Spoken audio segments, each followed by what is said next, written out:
Salut à tous, c'est Henritech, bienvenue pour cette nouvelle vidéo. Aujourd'hui on va parler des 5 smartphones que j'attends le plus en 2019.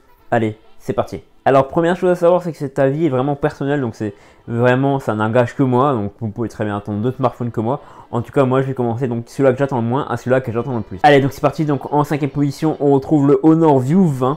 En fait, ce smartphone sera donc le tout premier smartphone, comme vous pouvez le voir sur la petite photo que j'ai mis. Le tout premier smartphone doté donc d'une petite goutte, enfin c'est même pas une goutte, c'est un petit trou qui est mis donc en haut à gauche du smartphone. Donc ça remplacera vraiment l'encoche. Donc fini l'encoche que vous aimez pas ou quoi, fini tout ça, il y aura juste ce petit trou. Alors je pense que ça sera quand même gênant à l'utilisation, mais beaucoup moins qu'une encoche. Le Honor View 20 se rapprochera un peu du Huawei Mate 20 Pro. Ce Honor View 20, il sera équipé d'une puce Kirin 980, donc c'est la même que dans le Huawei Mate 20 Pro. Avec bien entendu sa dose d'intelligence artificielle comme d'habitude.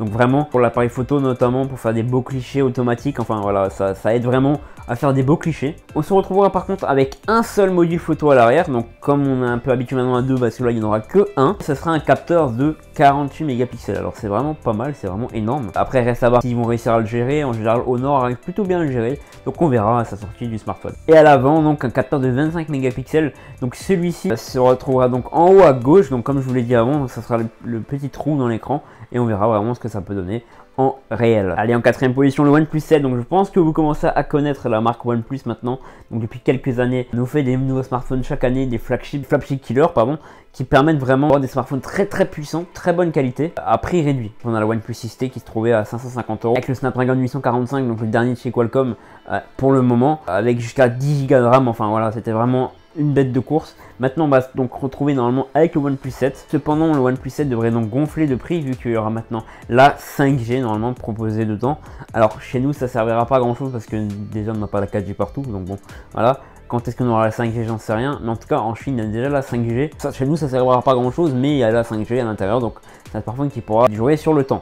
Il sera également équipé d'un Snapdragon 855, donc le prochain Snapdragon de chez Qualcomm, donc le plus puissant processeur de chez eux. Et également, comme je l'ai dit donc tout à l'heure, donc 10 Go de RAM également au rendez-vous, donc ça va vraiment être une bête de course. Après à voir ce que ça donnera niveau photo, vu que c'est un peu toujours, moi je trouve à mon goût, ce qui pêche sur les OnePlus.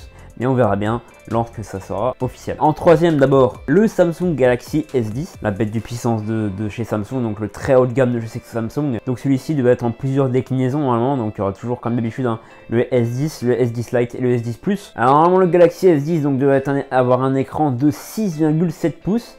Donc toujours plus grand, de toujours plus en plus grand, avec un Snapdragon 855, donc comme je disais tout à l'heure, le dernier chez Snapdragon, donc le plus puissant processeur sur le marché. Il y aura également donc, tout à l'heure j'ai dit 3 modèles, mais il y en aura sûrement peut-être 4. Comme c'est les 10 ans du Galaxy S, il y aura peut-être un nouveau modèle donc, qui s'appellera Beyond X, donc pour les 10 ans, donc, comme l'iPhone 10 avait eu à l'époque, voilà le Beyond X. En fait celui-ci devrait être un modèle donc, en coque en céramique, qui devrait peut-être avoir 4 modules photo à l'arrière, mais ça on n'en est pas encore sûr, voilà, ça se verra vraiment le jour où ça sortira. Également le Galaxy S10 devrait peut-être bénéficier de l'empreinte digitale sous l'écran, donc comme fait Huawei avec son Mate 20 Pro, mais ça reste vraiment à voir, donc il n'y a pas que le Huawei, mais d'autres modèles le font aussi, mais on verra.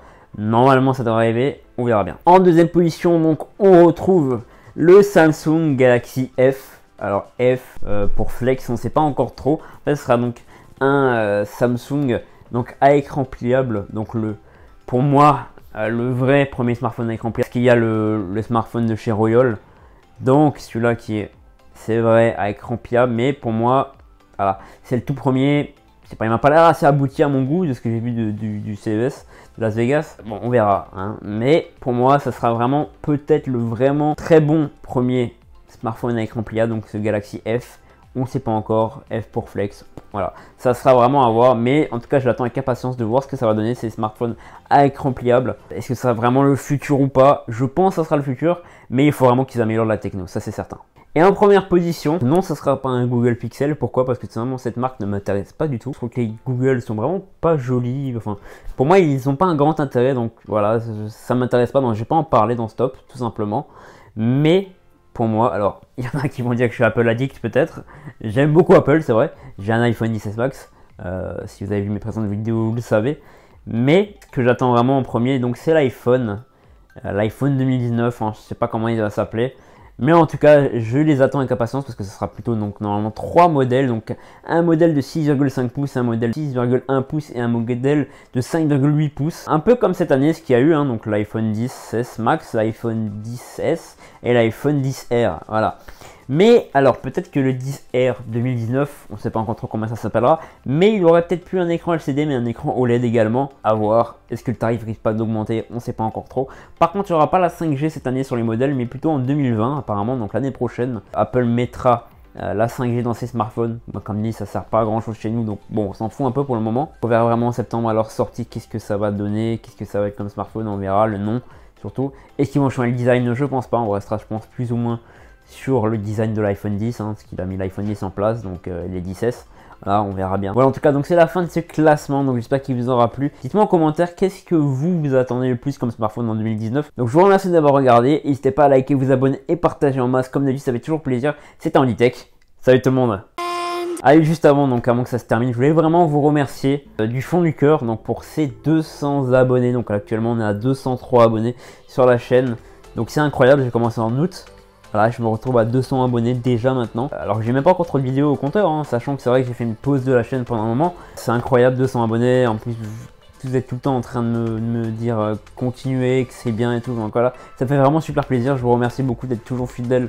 Voilà, je remercie les nouvelles personnes qui viennent de s'abonner, à celles qui s'abonneront. Merci à vous, du fond du cœur, ça fait super plaisir. Je sens vraiment bien cette année 2019, donc j'espère que ça sera l'année d'AndyTech. En tout cas, voilà, ce petit message est terminé. Je vous remercie d'être toujours plus nombreux. Et à bientôt, c'était AndyTech. Salut tout le monde.